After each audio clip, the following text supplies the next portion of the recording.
Hi నమస్తే, welcome to I news. ఇడుపు కాగితం ఈ సినిమా టైటిల్ ఎంత సోషల్ మీడియాలో ట్రెండ్ అవుతుంది, రచ్ అవుతుంది. దీనికి సబ్ టైటిల్స్ కావాలి అని చెప్పేసి కొంతమంది నెటిజన్లు కామెంట్ చేయడం ఇదంతా చూస్తున్నాం. సో ఆ స్టోరీకి వెళ్లకుండా అసలు తెలంగాణ పదాలు ఎలా ఉంటాయి, ఆ మాండలికం ఎలా ఉంటుంది, యాస ఎలా ఉంటుంది, దాని గురించి చూద్దాం. అంటే చాలా పదాలు తెలంగాణలో మరుగున పడిపోయాయి. తెలంగాణలే కాదు, మన తెలుగు మాటలు అన్నీ కూడా ఈ ఇంగ్లీష్ ప్రభావంతో, సోషల్ మీడియా ప్రభావంతో అన్నీ కూడా మర్చిపోయారు. ఈ తరం జనాలకు తెలియదు.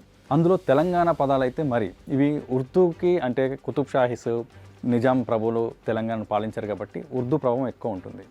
సో ఇడుపు కాగితం అంటే ఏంటి, అలాగే సైసు అనే పదం, అంటే మా అమ్మమ్మ చిన్నప్పుడు సైసు అనేది, అంటే సైసు అంటే ఏంటంటే మనం ఆడుకుంటున్నప్పుడు చిన్నపిల్లలందరూ అల్లరి చేస్తూ ఉంటే సైసు అంటారు, అంటే సైలెంట్గా ఉండు అని అర్థం. అలాగే పైలం అంటాం, ఐతారం అంటాం, బేస్తారం అంటాం. అసలు ఈ మాటలు ఎలా ఉంటాయి? ఈ మాటలు కేవలం పదాలు మాత్రమే కావు, ఇదంతా తెలంగాణ ఆత్మ. ఒకప్పుడు తెలంగాణలో ప్రతి ఇంట్లో వినిపించే కామన్ పదాలు ఇవి. కానీ ఇంగ్లీష్, హిందీ, సోషల్ మీడియా ప్రభావంతో మెల్లగా ఈ మాటలన్నీ మాయమైపోతున్నాయి. ఒక్కొక్క పదం గురించి, అంటే తెలంగాణలో ఉన్న కొన్ని పదాలు ఎలా ఉంటాయి ఏంటనేది ఇప్పుడు తెలుసుకుందాం. ఇడుపు కాగితం అంటే ఇప్పుడు సినిమా వస్తుంది కాబట్టి మనందరికీ ఇది విడాకుల పత్రం అనే అర్థంలో ఉంది అన్న విషయం మనకు తెలుసు. కానీ అసలు ఇడు అంటే విడిచిపెట్టు, ఇడురా అంటాం తెలంగాణలో. ఇప్పుడు ఎవరైనా గట్టిగా పట్టుకున్నారనుకోండి, ఇడు అంటాం. మామూలుగా వాళ్ళకి అది అర్థం కాదు, తెలంగాణ వాళ్ళకి అది అర్థమవుతుంది. ఇడు అంటే వదిలేయి అని అర్థం. కాగితం అంటే అది పత్రం, మన పేపర్. ఒకప్పుడు తాకట్టు లేదా అధికారిక పత్రం అనే భావంలో దీన్ని వాడేవారు. కాలక్రమంలో తెలంగాణలోని కొన్ని ప్రాంతాలు విడాకుల పత్రం అనే అర్థం బలపడింది. సో సైజు అంటే కూడా అలాగే. సైజు అంటే సైలెంట్గా ఉండు, నోరు మూసుకొని గమ్మునుండు అని అర్థం.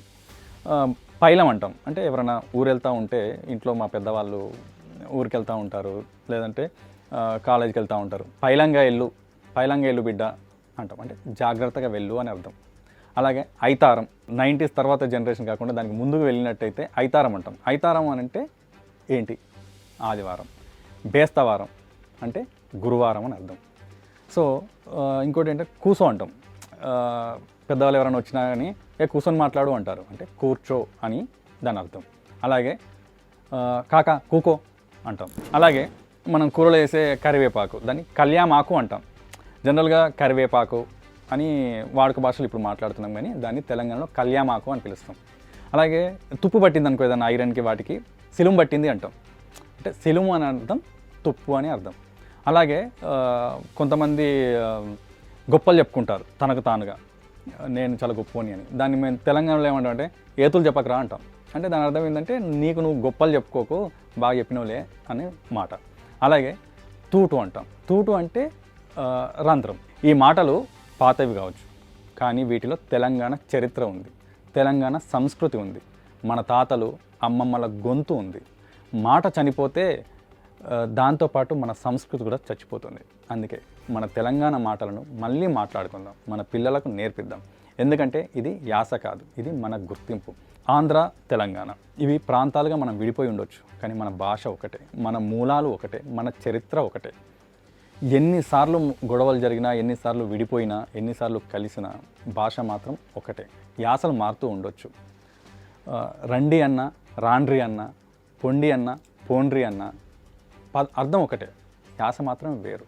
కాబట్టి మన భాషను, మన వాళ్ళను మనం గుర్తిద్దాం, గౌరవిద్దాం. ఒకరిని ఒకరు కించపరచుకోకుండా అన్నదమ్ముల్లాగా కలిసి ఉందాం. మన వాళ్ళను, మన భాషను మనం ప్రేమిద్దాం. మీరు కూడా ఏమనుకుంటున్నారో కామెంట్ చేయండి. కానీ ఏ కామెంట్ కూడా ఇతరులను బాధ పెట్టేలాగా, తెలంగాణ వ్యక్తులు, ఆంధ్రని కావచ్చు, ఆంధ్రని కానీ తెలంగాణ వ్యక్తులు కానీ ఇబ్బంది పెట్టేలాగా కామెంట్ చేయకుండా, మనం ఇదివరకు మర్చిపోయిన మాటలు ఏమైనా ఉన్నాయో అవి కామెంట్లో తెలియజేయండి. సబ్స్క్రైబ్ చేయండి, షేర్ చేయండి. Thank you.